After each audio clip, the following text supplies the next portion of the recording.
All right, and we can open it up if you guys are good. Everybody good? You're gonna have the music on, right? Yep. Okay. All right, we're open. I call you, I need you, my heart's on fire.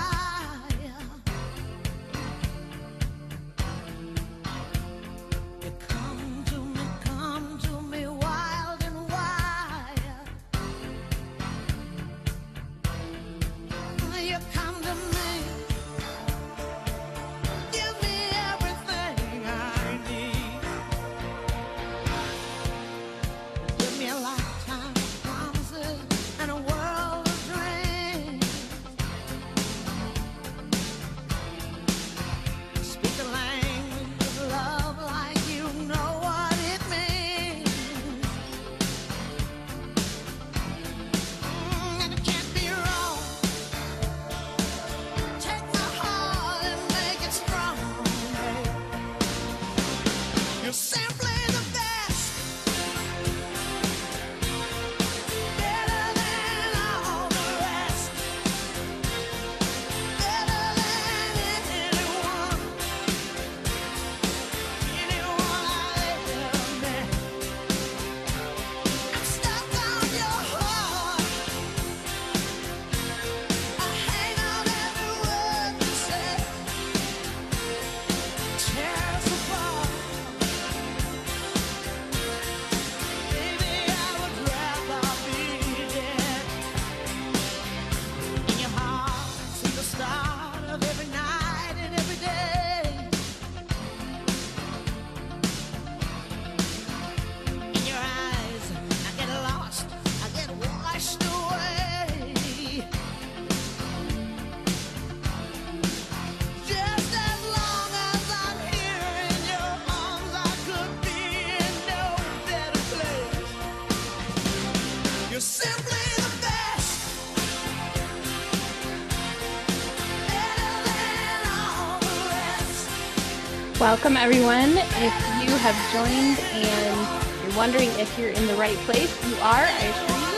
Just turning it off with some music, and we will go ahead and give everybody a minute or two to join on before we get started. On every word you say. Oh, tear us apart. No. Baby, I would rather be dead.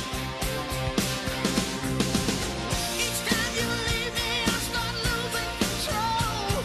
You're walking away with my heart and my soul. I can feel you even when I'm alone.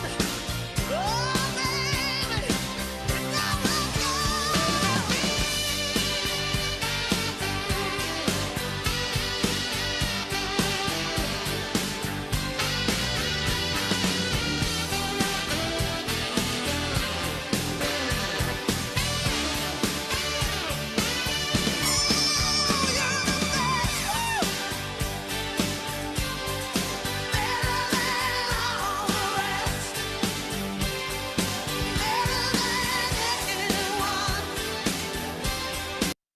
All right. Well, welcome everyone. We will go ahead and get started. We have jam-packed schedule this afternoon, so thank you for joining us. We're excited to have you. Before we do jump in, all attendees have been muted. However, we do have chat and Q&A open, so feel free to go ahead and utilize those, and we actually highly encourage you to do so throughout. The chat will be monitored, and then we will have some time at the end for some Q&A. Additionally, we will be recording, and we will send out the recording to all registered individuals. All right.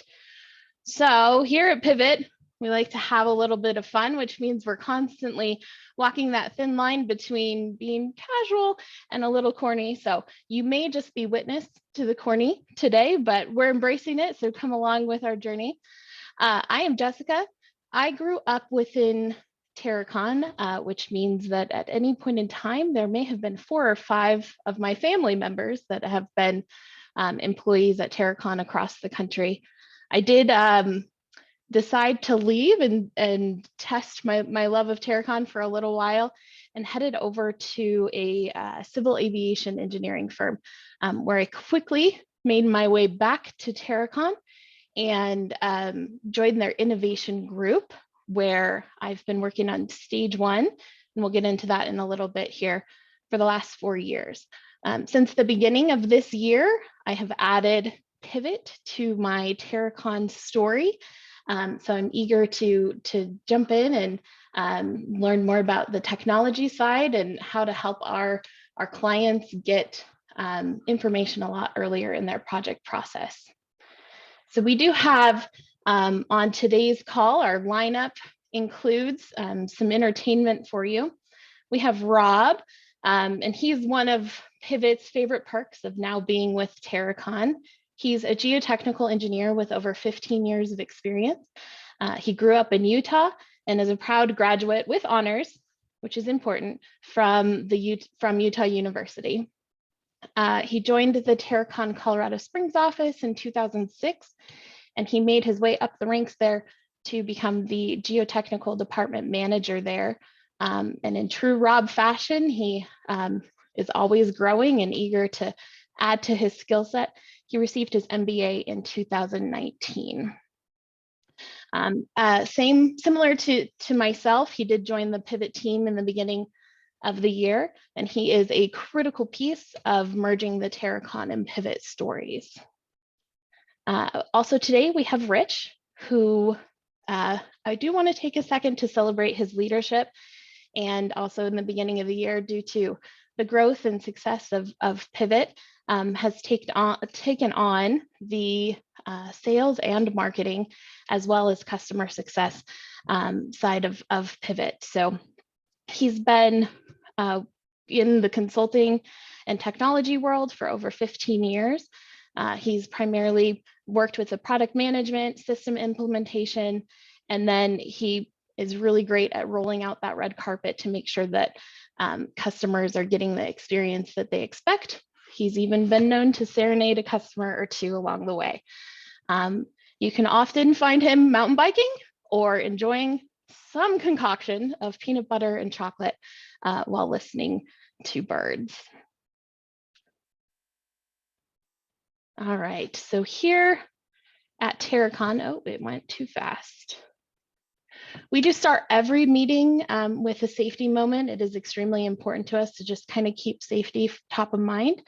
So as we're moving into the summer months and the sun is coming out more and we want to be out there, just make sure that we're keeping in mind how to protect ourselves, and that is our skin, our well-being, by staying hydrated and making sure that we're wearing sunglasses and eye protection and hats, and that we're not doing any sort of risky outdoor adventures without having a buddy with us.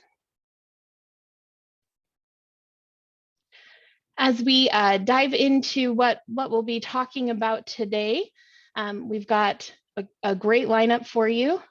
The first, we'll just do a general introduction to you. So while Rob is going to be our trusty tour guide, and while he's kind of getting ready and adjusting his fanny pack and getting his tour visor on for you, I will just do a quick introduction to Pivot. And then he will actually be taking you through a live demonstration of the Pivot platform and how to get you to that green light even earlier as you're doing site selection for your energy siting. So the last part, and we're changing things up around here, is we want to send you off with some good vibes and give you the gift of Rich's beautiful karaoke talent. So he'll usher you into the rest of your day with his rendition of Simply the Best, where we get to show you how Pivot does it better. Some might say better than all the rest. And I get to record some awesome content for our holiday party to share. All right, so what is Pivot? Pivot is a self-service platform that helps you streamline siting, suitability analysis, and permitting for energy projects by highlighting where possibility exists and eliminating sites with fatal flaws even earlier in the project process. So we have a few components to it. We're mainly going to be hitting on the siting component of it for you today. So that is automated identification of smart property parcels, existing infrastructure, and then geological and environmental data that goes along with that. So you have the ability to search for sites that meet the criteria that is most important to you and your design and project team. And that allows you to fail those sites a lot faster and identify the sites that you want to give the green light for. We also have a module within the Pivot platform that is automated interconnect routing. So in the energy sector, there are several kind of trends that we're seeing and issues that may cause delays in green lights. We will just kind of hit on the top ones today. There's definitely some more, and we're seeing some rumbles definitely out there in the news. But some of the bigger pieces here that we're going to focus on is land ownership with the available parcel sizes that are important to you and your development process, environmental compliance and permitting, and then some of those unforeseen subsurface geological conditions. And that is where we get really excited to have Rob on our team. So as a geotechnical engineer, he has worked that side of the house. He understands it through and through. And him being able to really show how to utilize the Pivot platform to identify some of those challenges on sites is really, really cool. So with that, we are going to head over to a demonstration. Rob will be your tour guide. We ask for no flash photography as he's walking you through the site, but I will actually hand over the screen to you, Rob. Awesome. Thanks, Jessica. I appreciate it. Go ahead and share my screen here, and I'm looking forward to being your tour guide. Let's pull this up.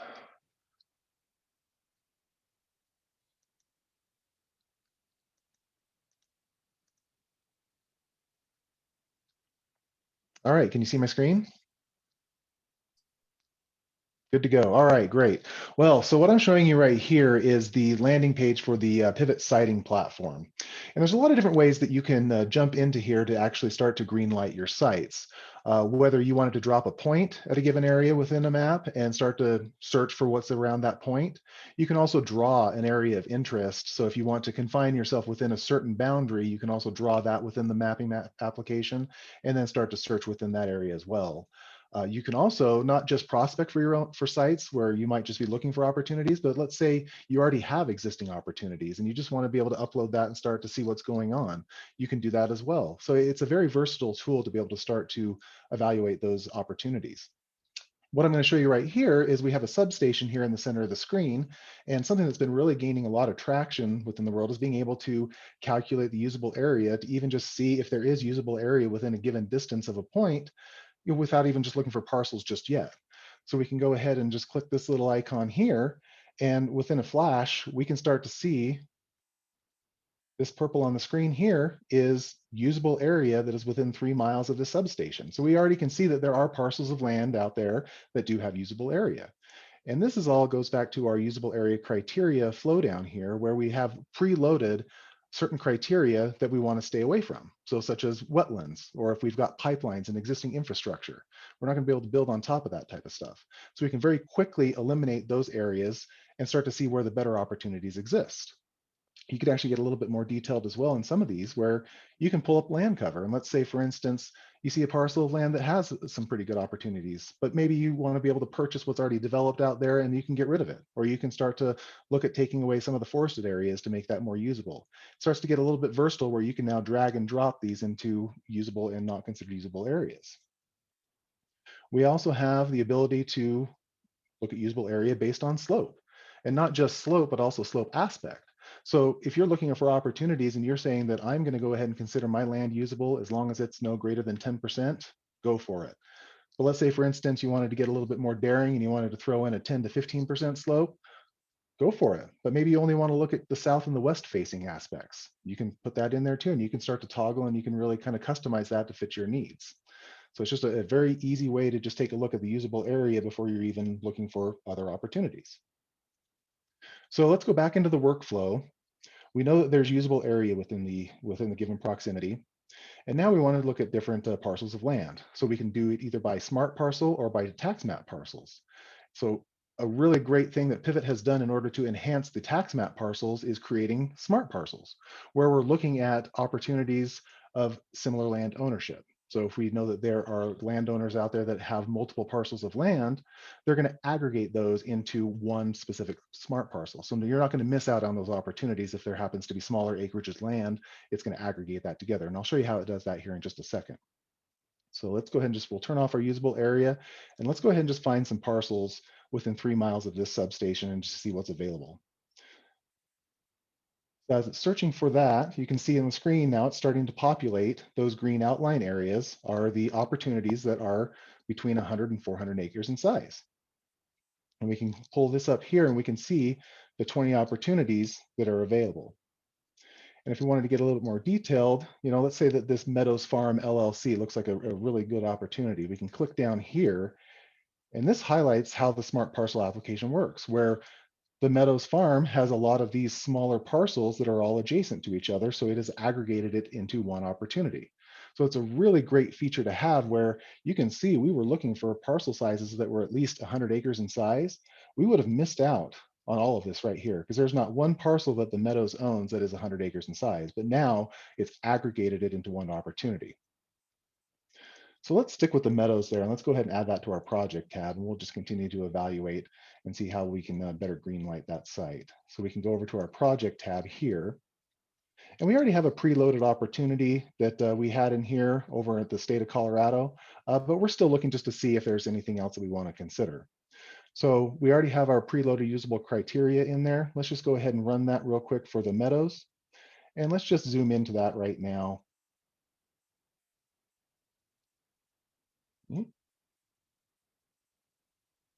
That way we can start to look at some of the conditions that are out at the site. So you can see also with the tax map parcels, we've got all our individual parcels that have all been here. We can see where they're at. But as it's calculating the usable area, we can also use our flyout tool over here and start to bring in some of the pivot layers and the data to help us evaluate this opportunity. So we can scroll through and we can just say, let's look and just see what we have with coercivity to steel, because that can be something we can design around, but it might not be great for what we want for this opportunity. And we can click through here and we can just see here that we've got some high coercivity potential at the site. And we can also come through and we can click on our depth to water, and we can just see is there shallow water on the site, and it looks like there might be something over there.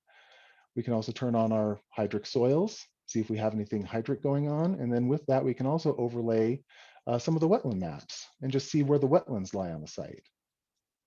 So now we're starting to get a little bit of a clearer picture of what's going on. I mean, just with the click of a button, that we're able to see that we've got this area over here on the west side that looks like it could be some pretty good opportunity here.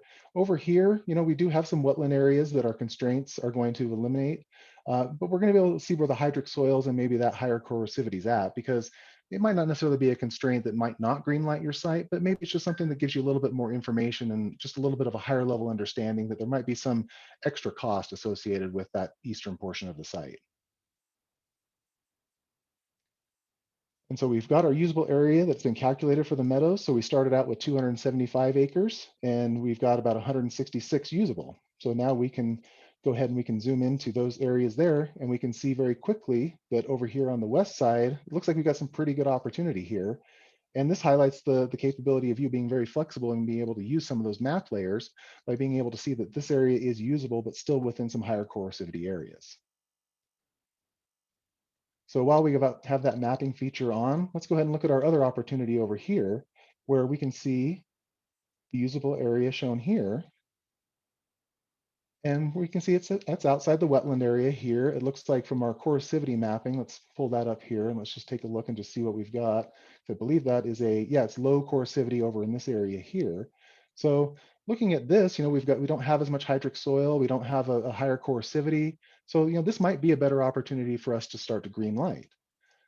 And what I also want to point out here is that we do have usable area that's over some existing infrastructure, but maybe obviously we can't build on that. So what we can do is use our site sketch function, and we can actually draw around that area, and we can actually take that out so that we know that it's no longer considered usable. So there's a lot of very versatile tools that you can use within the Pivot platform.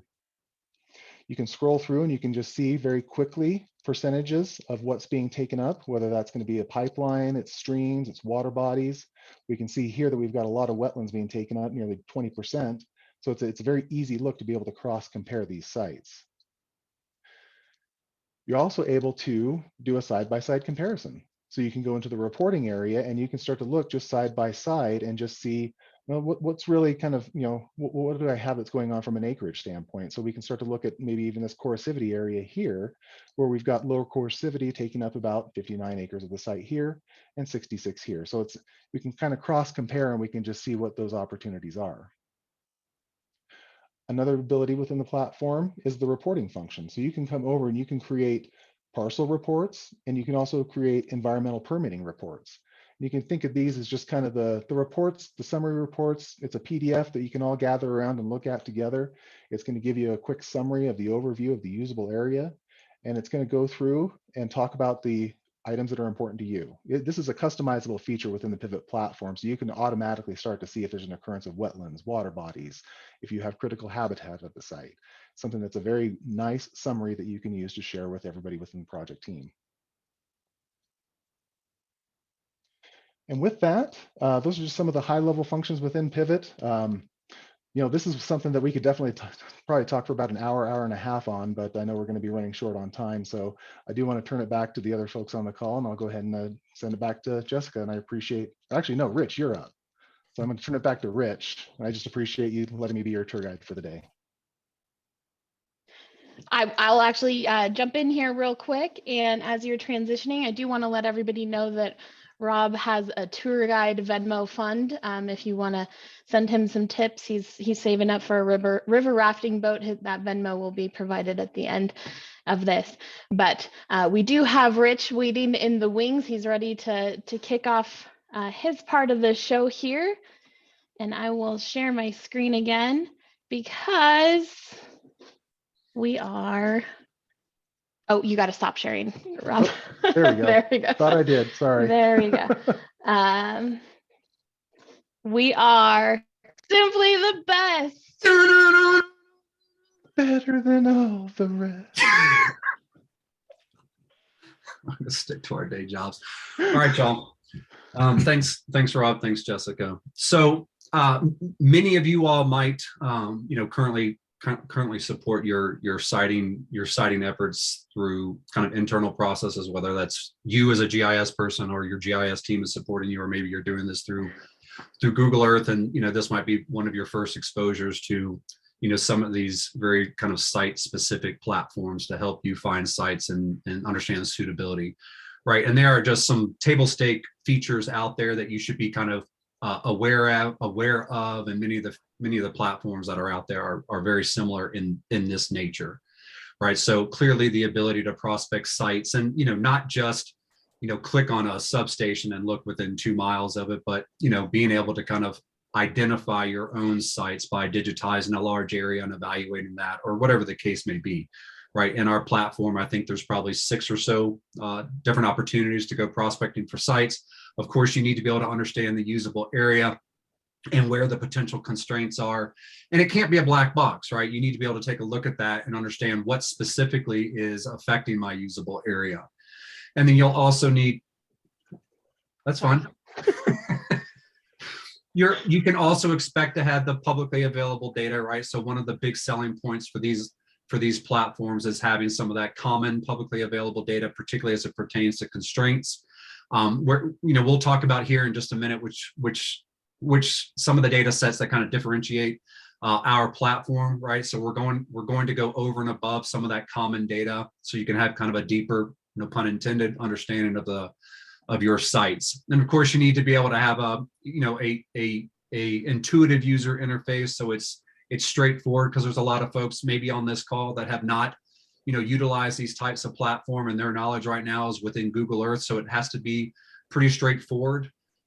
We definitely feel like we've accomplished that. And then lastly, as Rob was kind of wrapping up, he was talking about some of the reporting, right? We need to be able to visualize these areas and visualize the constraints and the things that are impacting our sites on the map. That's really important, right? But we also need to be able to have reporting, some that is formatted in such a way that you can share it with other stakeholders, but also data, excuse me, in that first report that Rob showed you, that's raw data, raw acreage, so that you can start leveraging that information from an estimation standpoint.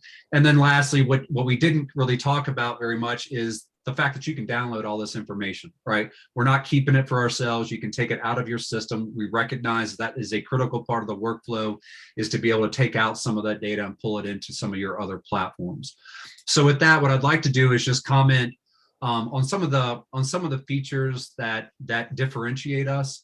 And truth be told, some of these, right, some of those gaps can probably be closed, and some of these absolutely impossible for other organizations to catch up with us, right? So I'll talk about that in just a minute. There's two themes that I'd like to cover here. One is going to be data, right? So much of the information you see on here is related to the data, and I talked about earlier how we are focused on data. We're going to continue to improve that data. We're going to bring in more data based on what our customers are saying. Some of that data is going to be very much kind of from a proprietary perspective, which we are thrilled about.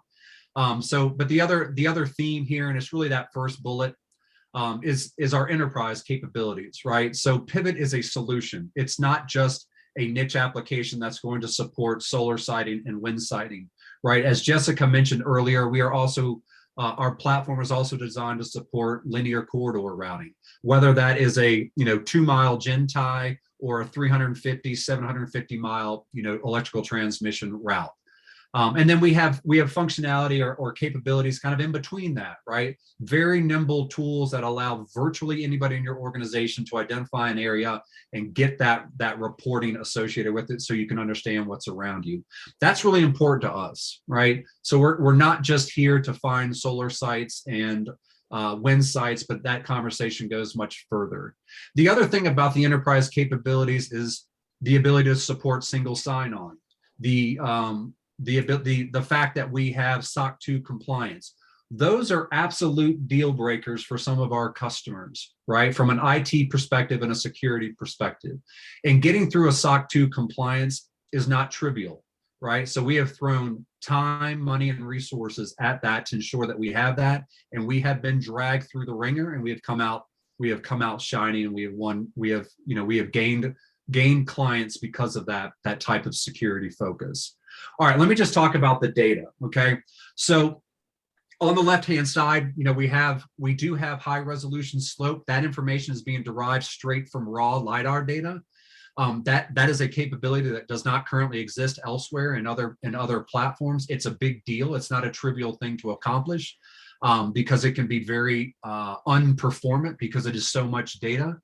But that high resolution slope, and even the aspect, right? Being able to configure the aspect to refine your usable area, that is walking Pivot into a conversation with other stakeholders inside your organization, right? It's also giving us the ability to produce deliverables that can actually improve the return on your investment when you do that type of site selection, because we're going to be able to export that type of data out, which can be used by preliminary designers and engineers, right? So as you are refining your site and you are building the story for a site before you might hand it off, or whether you're an organization that you have solar developers and engineers and so on, and you hand them off, you're going to be able to hand off some of this more refined data that starts to speak to design and engineering. To build on that, right, on the right-hand side, I'm going to bounce around a little bit, but on the right-hand side, you can see some of the proprietary data, the soil behavior class, and that enhanced karst. Those are both data sets that are inspired by Terracon and Terracon's expertise. I'm not going to go into a lot of detail on those because they do take a little bit of time to kind of understand and appreciate. Again, this is an opportunity just to introduce to you all that we do have data. We do have technology that stands out from the rest, no pun intended, but we're better than all the rest. But those types of data sets are going to set us apart and set your sites apart.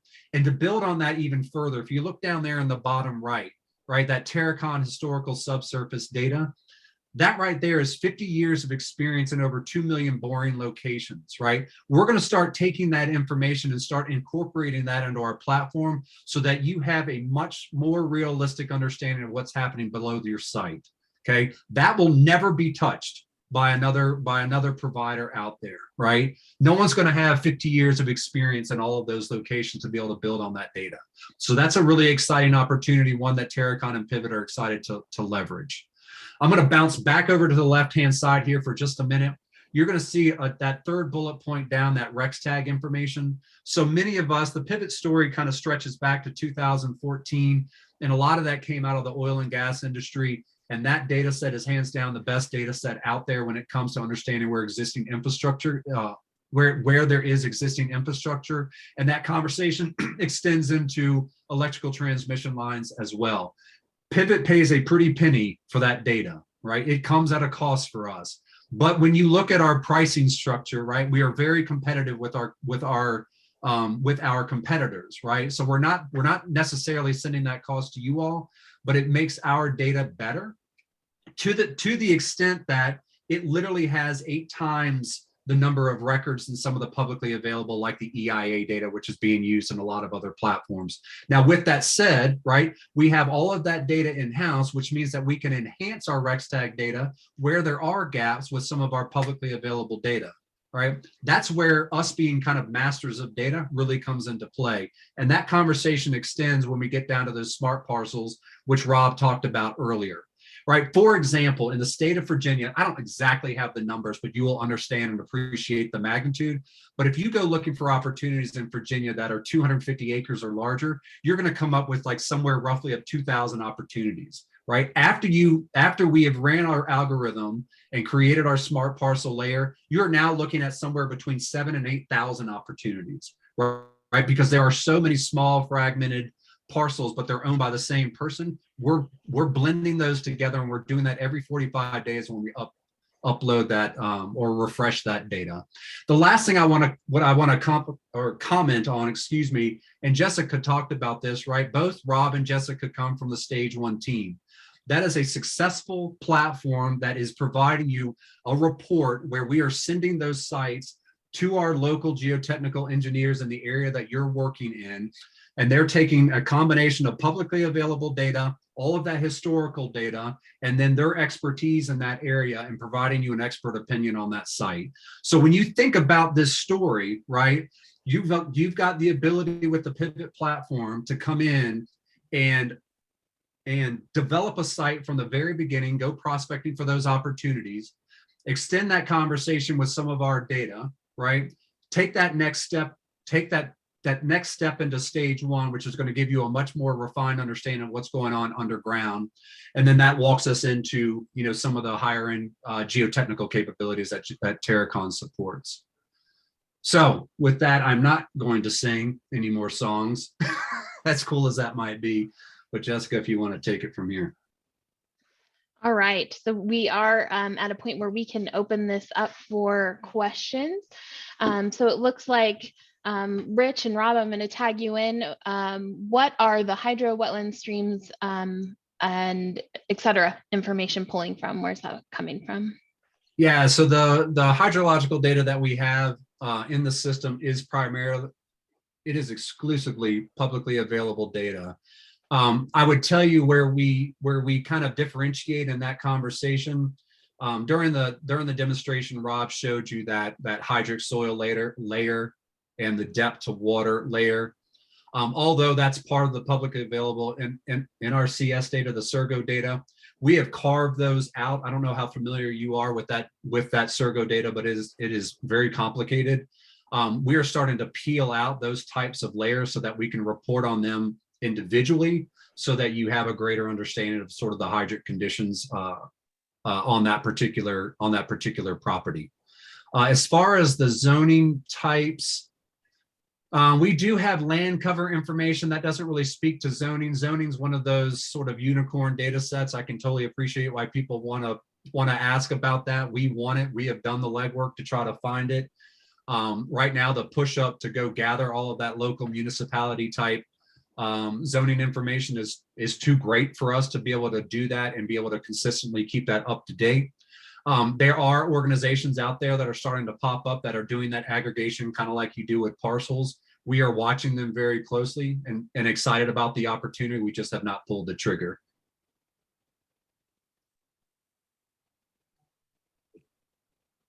All right. Any other Any other questions? questions? Sorry. No, you're good. We've got one in the chat here.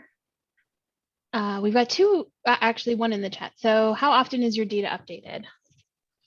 Yeah, good question. So we're updating our information anywhere between 45 days. That specifically is related to the parcels to 90 days. So our federal data sets, we go to the individual agencies every 90 days and evaluate whether that data has been updated. If not, then we don't touch it. If it has been, then we update that information. As we get down to more of the state and county level data, we're doing that a little bit more frequently. I should also mention that in our reporting, we will identify the agency where that data is coming from and also its latest published date. So if you need that for metadata or reporting purposes, then you'll have that available. I'll go ahead and jump through these questions. Carol, that's a great question. We don't currently export out directly to CAD.